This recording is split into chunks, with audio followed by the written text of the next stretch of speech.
근데 이 직분이 지금 현대 교회의 배교를 이끄는 가장 큰 문제가 되고 있어요. 우리 보통 교리가 잘못됐다, 교회가 분열됐다, 파괴됐다, 교회가 박살났다, 뭐 이런 어떤 그런 용어도 많이 쓰잖아요. 치고받고 싸우더라. 부목사가 나가서 그 바로 길 건너 앞에다 하나 차렸더라. 뭐 이런 얘기 있잖아요. 그런 것들의 가장 핵심이 바로 이 직분에 가는 거예요. 쓸데없는 사람한테 직분을 집어넣었더니 그 직분이 하나님 앞에 자기가 헌신하는 직분이 아니라 자기를 따르는 몇 명의 성도들을 자기가 마음대로 이렇게 손에 주물락주물락해서 자기의 권한, 말발을 세우는데 많이 쓰기 때문에 이 거짓 교회에서의 자꾸만 분열이 일어나는 거예요. 거짓 교회들은 자기 밑에 많은 직분을 두려고 그래요. 많은 직분을 둬서 튼튼하게 기초를 이렇게 다지어 놓으면은 그 사람들이 일을 한다 생각하는 것이죠. 그래서 우리 교회는 집사가 몇 명이에요. 그런 용어 많이 들어봐요. 우리 교회는 장로가, 우리 교회는 협동 목사가 몇 명이에요. 우리 교회는 전도사가 몇 명이에요. 우리 교회는 권속이 몇 명이에요. 그 말만 딱 들으면 그 숫자의 개념에 따라서 그 교회가 얼마나 큰지, 그래서 그렇게 말을 하는 그 목사가 얼마나 훌륭하고 위대한 목사인지 그걸 평가한단 말이에요. 그러기 위해서는 자꾸만 이 직분을 뿌리는 거예요. 근데 뿌리는데 재미가 있죠. 그 직분을 사모하는 자들이 돈을 가져오기 때문에 재미가 있는 거예요. 집사는 뭐 500만 원, 장로는 뭐 1,500만 원. 요새는 부목사가 어느 교회에 들어갈 때도 돈을 낸다 그러더라고요. 저기 시골에 가서 목사하기 싫거든요. 시골에 가서 강도사, 전도사 이런 거 하기 싫어해요. 근데 원래는 그 사람들 양식에 의하면 그런 데 갔다가 시골에서 한 2년 정도 뭐 전도사든 강도사든 그런 거 하다가 서울의 큰 교회 좀 이렇게 들어오게 되거든요. 그러기 싫으니까 처음부터 서울 근교의 큰 교회에 부목사로 들어가고, 그러니까 월급은 안 받고 교회에다 돈을 내고 들어오는 거예요. 우리 마치 대학교 조교인가 부교수인가 이런 사람들이 교수 자리 따려고 대학교에다 돈 내고 들어가는 것처럼요. 그게 다 직분에 가는 일이죠. 이 직분이 바로 교회를 파괴시키는, 교회를 올바로 가지 못하게 하는, 교회를 물질에 휘말리게 만드는 그 요인 중에 하나가 바로 이 잘못된 직분에 가는 것이다. 그러니까 우리가 배우는 이 직분이 그냥 뭐 이런 게 있구나 정도가 아니라 현실적으로 좀 이 시대에 교회를 파괴시키는 가장 큰 원인 중에 하나에 이 직분에 대한 것이 들어가 있다. 그렇게 생각을 하시고 공부하시면 좋겠습니다. 그럼 성경에서 말하는 교회의 직분, 구성원은 어떻게 되어 있느냐? 빌립보서 1장 1절입니다. 빌립보서 1장 1절입니다. 신약교회 시대에 이 교회, 제가 말씀드리죠. 신약교회 시대, 이 교회라는 말이 중요해요. 이 교회 시대의 직분이 이렇다 하는 거예요. 그러니까 우리 유추해 보면 구약 시대에는 이런 직분이 있었는가? 모세 때 이런 직분이 있었는가? 노아 때 이런 직분이 있었는가? 대환란 때 이런 직분이 있었는가? 새 예루살렘에 가도 이런 직분이 있을까? 그렇죠? 그때는 없어요. 지금 우리가 살고 있는 이 시대에, 교회 시대에 있는 직분들이. 빌립보서 1장 1절에 보면 예수 그리스도의 종 바울과 디모데는 빌립보에 있는 그리스도 예수 안에 있는 모든 성도들과 감독들과 집사들에게 편지하노니, 이렇게 나왔습니다. 빌립보에 있는 지역교회를 얘기하는 거예요. 그죠? 빌립보에 있는 지역교회 편지를 보낼 때 두루두루 우리가 안부를 전할 때 이렇게 언급하죠. 그럴 때 이제 여기 나온 대로 성도들과 감독들과 집사들에게 편지하느니. 그럼 이렇게만 얘기하면 그 교회 구성원이 다 포함됐다는 걸 의미해요. 교회 시대의 직분은 성도와 감독과 집사다 하는 것입니다. 그래서 우리 교회는 성도가 있죠. 여러분과. 그 다음에 목사가 있죠. 우리 목사님과 저. 그 다음에 집사가 없어요. 그 집사를 언제 뽑느냐? 집사를 언제 뽑느냐? 그 여러 가지 의견들도 있어요. 어느 교회는 한 10명만 되는데도 9명이 집사야. 또 어떤 데를 보면은 거의 집사가 큰 교회 갔을 때도 보면 거의 다야. 6개월만 그 교회 회원으로 등록하면 6개월 지나면 다 집사예요. 그러니까 다 집사다 보니까 또 차별화를 둬야 돼. 그러니까 안수 집사, 서리 집사, 말을 붙이는 거죠. 그죠? 다 집사를 만들다 보니까 그렇게 되는 거예요. 우리 교회도 이제 집사라는 직분이 하나님께서 주셨으니까 집사라는 직분을 맡으실 수 있는 분이 나와야죠. 근데 디모데 이렇게 보면은 집사라는 직분은 거의 사실은 사역자로서 목사하고 거의 같은 개념의 하나님의 일을 하는 거예요. 목사는 양육의 개념으로서 하나님 말씀을 잘 이렇게 대변해서 여러분들 전해야 되는 그 일에 치중하는 것이고, 집사는 교회의 살림과 교회의 어려운 환경에 있는 사람들, 그런 것들을 잘 이렇게 관리하는. 그래서 목사로 하여금 교회 살림살이에 신경 쓰지 않고 말씀을 온전하게 전할 수 있게끔 하는 것. 그게 이제 집사의 목표인데, 직분인데, 그 집사가 하는 일이나 또는 성경에서 말하는 직분을, 자격을 보면 설렁설렁 될 수 있는 게 아니죠.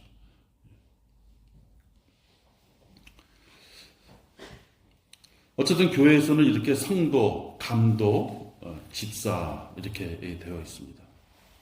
우리가 생각하는 것은 여기 목사라는 말이 없네요. 이렇게 생각될 수 있죠. 우리가 공부할 것은 여기서 감독이라는 것은 목사가 하는 일을 위주로 봤을 때 감독이다, 이런 일을 용어를 듣는 거예요.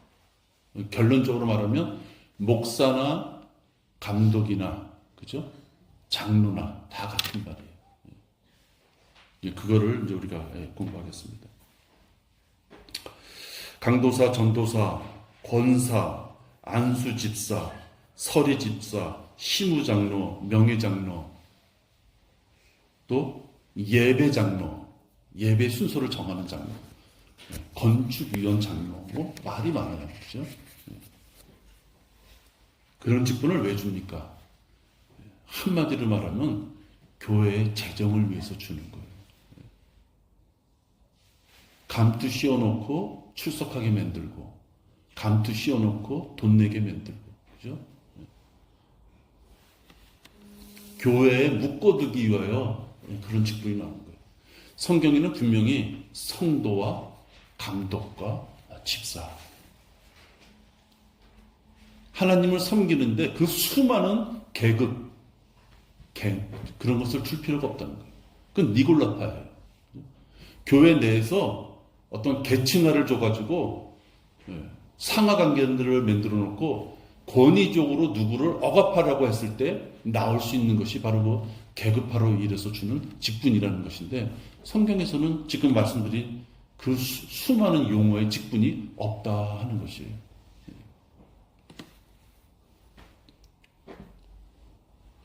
또 이렇게 직분을 만들어 놓으면요, 여러분 뭐가 있어요?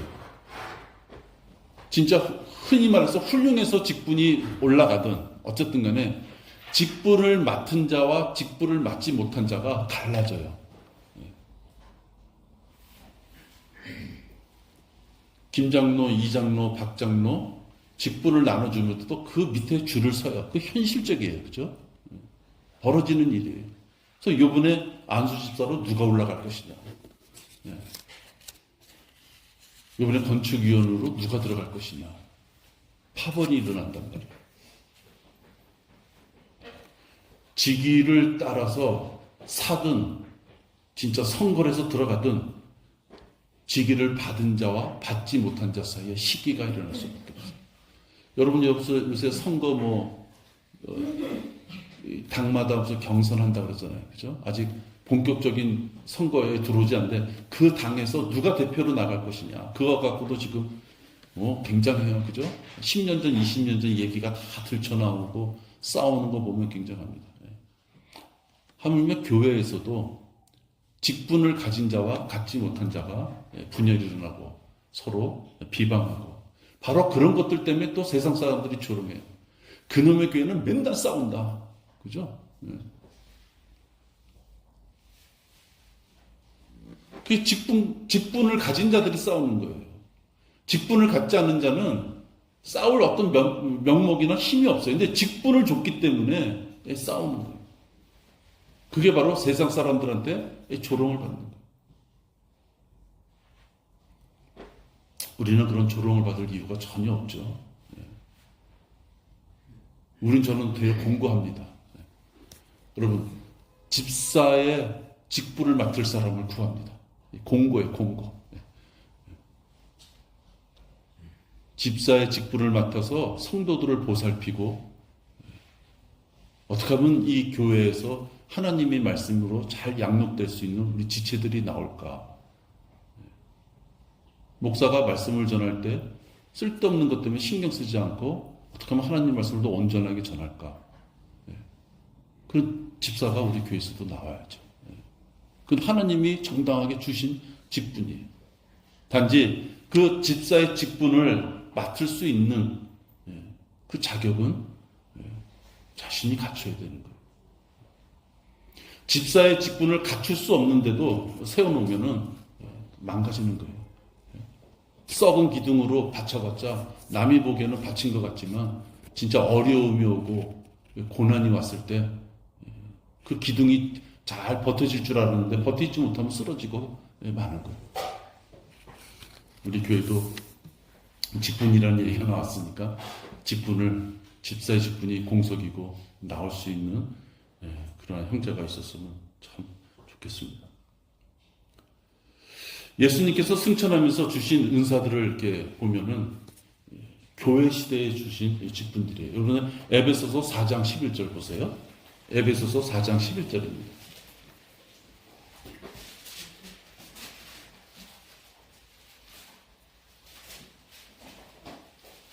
여기 보면 그가 어떤 사람들은 사도로, 어떤 사람들은 선지자로, 어떤 사람들은 복음 전도자로, 어떤 사람들은 목사와 교사로 주셨으니. 그래서 막 용어가 나옵니다. 아까는 성도하고 감독하고 집사만 나왔는데 여긴 또 새로운 용어들이 나와요. 잘 보세요. 어떤 사람들은 사도와 선지자를 세웠는데 이 사도와 선지자는 지금 우리 시대에 해당되지 않는 거예요. 하나님께서, 예수님께서 이렇게 많은 어떤 임무라 그래야 되죠. 역할을 위하여 직분을 줬지만 지금은 사도와 선지자 이런 용어를 쓸 수 없는 시대다. 사도라는 건 어떤 거예요? 예수 그리스도를 직접 만나서 직접 배웠고 직접 명령과 계명들을 받아서 예수님의 요즘 같으면 신임장, 예수님이 12제자다라는 제자로서의 확정을 받고 직접 그들이 표적과 이적을 행할 수 있는 사람들을 사도다라고 하는 거예요. 그럼 여러분 우리가 사도가 될 수 있습니까? 우리 지금 예수님을 직접 본 적이 없으시잖아요. 그죠? 그러니까 이 사도라는 것은 극히 한시적인 것이에요. AD 30년부터 예수님이 이제 공생애를 시작하셨으니까 그때서부터 AD 33년 반이 되는 그 기간 동안에 예수님께서 많은 기적과 이적을 행할 때 부르셔서 같이 데리고 다니면서 또 나중에는 둘씩 짝을 져서 너희들도 가서 표적과 이적을 행하라. 그 명령을 받아서 나가서 마귀들도 쫓고 병든 자들을 고쳐주는 그 기적을 행했던 그 사람들이 사도예요. 그러니까 지금 우리한테는 우리 교회에 사도가 있습니다. 의미 없는 거죠. 그죠? 그건 가짜죠. 근데 지금 교황이 자기가 사도라 그러는 거 아니에요. 그죠?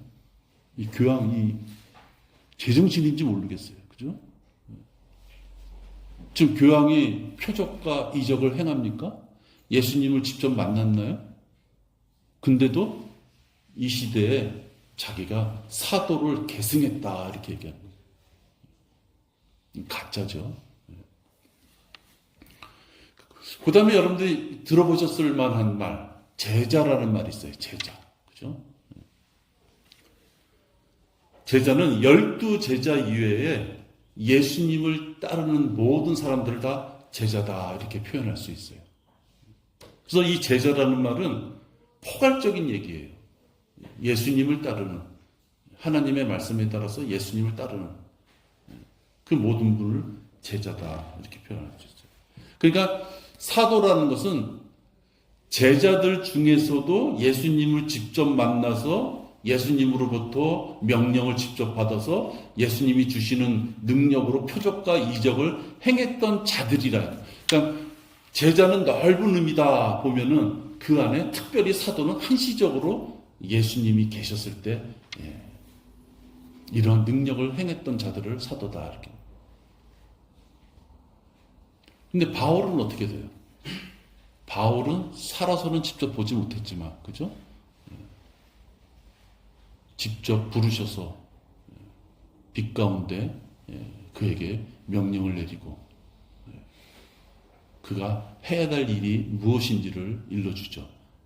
그리고 바울의 생애가 어떻게 될 것인지 일러주고 바울에게도 표적과 이적을 행하게 해요. 그래서 바울을 우리가 사도 바울이다 이렇게 표현하는 거예요. 그러면 12제자와 바울까지는 사도 바울이다 표현할 수 있지만 그 이외의 사람, 지금 수많이 계속 앞으로도 종말이 되기 전까지는 계속 나올 교황들을 사도다 표현하면 이 얘기가 안 되는 거예요. 그럼 여기 사도라는 것은 에베소 4장 11절에 사도는 우리에게 해당되는 것이 아니고 그냥 선지자다. 선지자는 뭐예요? 보통 사람은 알 수 없는 것을 성령님이 그에게 영감을 주셔서 그로 하여금 앞을 내다보게 하는 게 선지자예요. 근데 지금은 선지자가 필요 없어요. 왜? 여러분의 손에 드는 성경이 향후에 여러분의 미래에 펼쳐질 모든 것들이 그 안에 다 들어있어요. 선지자가 필요 없는 것은 이미 여러분의 손에 한 개인의 입을 통해서 우리가 앞으로 그리스도 심판석이 있을 것이다. 앞으로 대환란이 있을 것이다. 앞으로 곡과 마곡의 전쟁, 백보자 심판이 있을 것이다. 앞으로 새 예루살렘과 새 땅과 새 하늘이 있을 것이고 그 이후엔 또 영원이라는 것이 있을 것이다. 이제는 그걸 설명할 필요가 없어요. 왜? 여러분의 손에 들려있는 이 성경이 바로 그 예언서기 때문에 그래요. 그럼 선지자도 지금 해당하지 않죠. 나머지는 복음 전도자. 우리 모두는 다 복음 전도자가 될 수 있죠. 여러분과 저. 이건 요즘 시대에 해당하는 거죠. 목사, 교사, 성경을 가르치는 교사. 그죠? 신약교회에서는 복음 전도자, 목사, 교사 이렇게 해주셨습니다. 여러분 여기서 우리 목사를 제일 먼저 보죠. 사도행전 20장 16절입니다.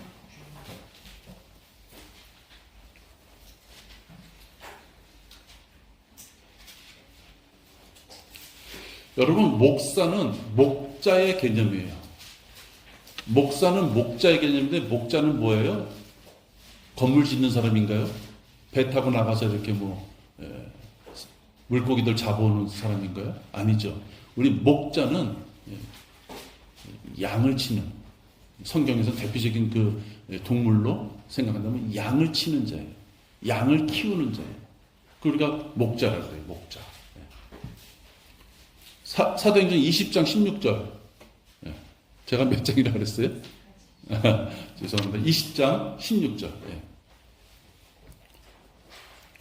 그러니까 목자라는 것은 그런 개념이다. 걸 알고 계셔요. 목자는. 예.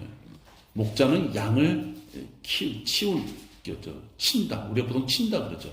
양을 양육해서 치는 사람이다. 사도행전 20장 16절 보겠습니다. 바울은 아시아에서 시간을 아끼려고 배로 에베소를 지나치고자 작정하였으니 이는 가능하면 오순절 날에 예루살렘에 도착하려고 서둘렀기 때문이라. 그리하여 그가 밀레토에서 에베소로 보내어 교회 장로들을 청하니. 17절에 보면 하여튼 바울이 지금 에베소를 갈 수 있는 형편이 못 돼요. 그죠? 그러니까 밀레토라는 데서 부르는 거예요. 에베소에 누가 좀 와라 이렇게 부르는 거예요. 여기서는 장로들을 청했다. 자, 근데 27절 보시겠습니다. 많이 건너뛰어서요. 27절.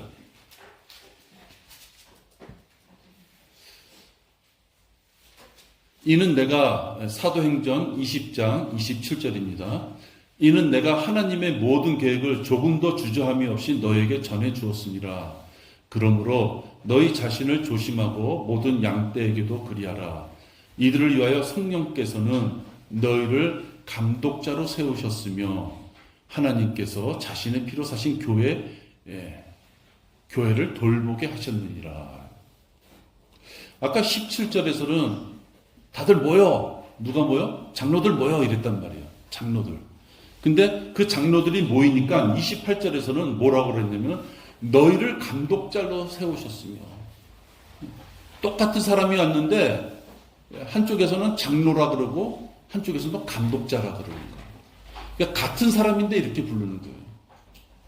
뉘앙스가 차이가 있는 거예요. 어떨 때 장로라고 하고 어떨 때 감독자라 하느냐. 사람은 같은 사람인데 그가 하는 일에 따라서 그 특성을 말할 때 이렇게 다르게 얘기하는 거예요. 근데 그 감독자가 하는 일이 뭐예요? 자신의 피로 사신 교회를 돌보게 하셨느니라. 그러니까 이 장로와 감독자는 교회의 책임자를 얘기하는 거예요. 만약에 교회의 책임자 A라는 사람은 따로 있는데 그 밑에 사람들을 불러다가 너희들이 교회를 잘 돌봐. 그 얘기는 어떤 뜻이에요? 너 지금 있는 지점장 형편없으니까 너 차석이 불러다가 차석 보고 네가 책임져 이렇게 얘기하는 거예요. 그럼 말이 안 되는 거예요. 그죠? 지점장이 아직 있는데 못마땅하면 지점장을 가르쳐야지. 그 밑에 차석들 불러다 놓고 네가 책임져처럼 잘해봐. 그러면 그 어떤 뜻이에요? 그 지점장 곧 자를 거니까. 그냥 그런 얘기밖에 안 되는 거예요. 여기서 그런 내용이 아니에요. 그래서 여기 장로들은 그 지역교회를 책임지는 목자를 얘기하는 거예요. 양들을 이끌어서 양들이 성장하기 바라고 양들이 잘 커나가길 바라는 그 일을 하는 목자. 들에서 양들을 데리고 푸른 초장으로 이렇게 이끌면서 양들을 양육시키는 그 목자를 얘기하는 거예요. 그래서 목자는 목사를 얘기하는 것이고 여기서 말하는 장로와 감독은 다 같은 용어다.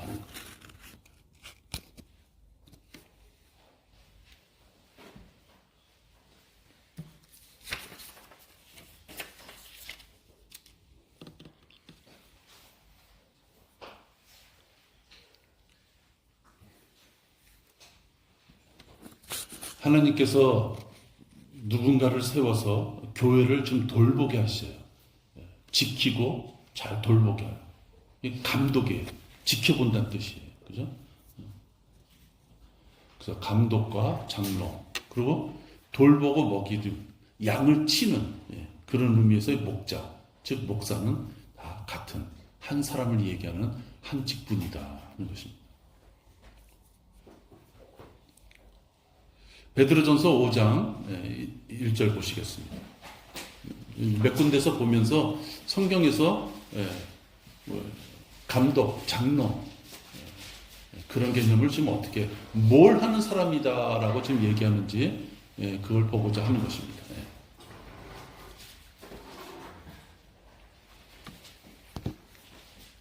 내가 궁금해서 어쩔 줄 몰랐습니다. 안 오시나 하고. 내가 너희 가운데 있는 장로들에게 권하느니 나도 장로된 자요. 이게 베드로전서니까 베드로가 얘기하는 거예요. 근데 베드로가 자기를 보고 장로라는 거예요. 어느 지금 장로교회에 있는 장로처럼 어느 목사가 있는데 베드로가 그 목사 밑에 있는 나는 장로요 이렇게 얘기하는 것이 아닌 거예요. 그죠? 네. 사도. 특히 베드로는 사도 중에서도 대표적인 사도예요. 누구 밑에 들어가 있을 사람이 아니에요.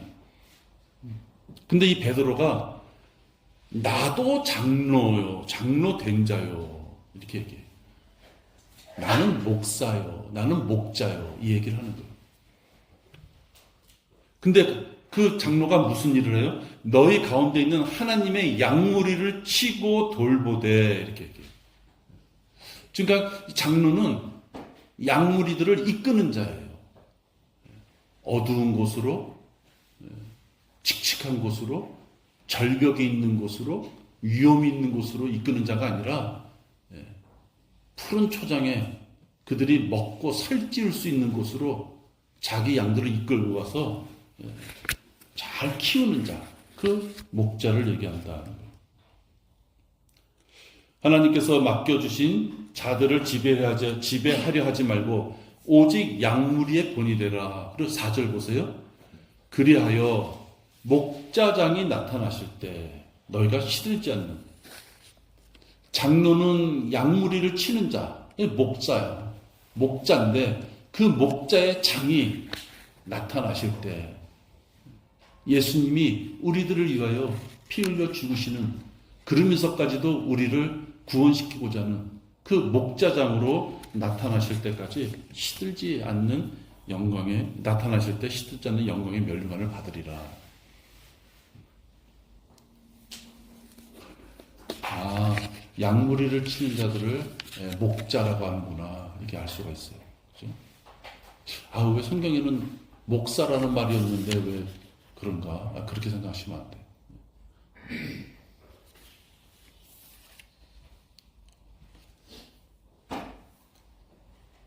베드로는 지금 자기가 장로이면서 자기가 하는 일이 뭐예요? 복음을 증거하고 양떼를 돌보는 그런 자였다라고 지금 얘기하고 있어요. 그러면서 또 2절에서는 양무리를 친다. 자기는 돌보는 감독자다. 이렇게 얘기하는 거예요. 그렇다면 여러분, 이 감독과 목사와 장로는 세 가지 명칭이긴 하지만 그것은 다른 것이 아니라 하는 일에 따라서 그렇게 나눠서 부를 수 있겠구나 생각하시면 돼요. 우리가 다음 주에는 또 지금 장로는 특히 언제 때 우리가 장로라고 부르는지 공부하겠습니다. 우리 기도하겠습니다. 하나님 아버지 감사를 드립니다. 우리 교회는 목사와 또 집사와 성도 이외에는 직분이 없습니다. 세상에 그 수많은 직분들은 돈에 연관되어 있고 권력에 연관되어 있고 누구를 강압적으로 지배하고자 할 때 그 용도로 쓰기 위하여 그 용어들을 사용합니다. 우리들의 머리는 예수 그리스도이십니다. 그 밑에 있는 우리들은 다 주님을 섬기는 그러한 형제 지체들 뿐입니다. 그러나 질서를 위해서 아버지 하나님께서는 목사와 집사와 성도의 직분을 허락하셨습니다. 아버지 하나님, 세상 사람들 그 더러운 직분을 얻고자 허덕일 때 저희들은 하나님께서 허락하시는 이 세 개의 직분에 자기가 어디에 해당되는지를 잘 살펴보고, 직분을 주셨다는 것은 직분에 맞는 일을 하라는 뜻인데 아버지 하나님, 그 일을 우리가 잘 감당하고 있는지 살펴볼 수 있는 기회가 되도록 인도하여 주시옵소서. 주 예수 그리스도 이름으로 기도했습니다. 아멘.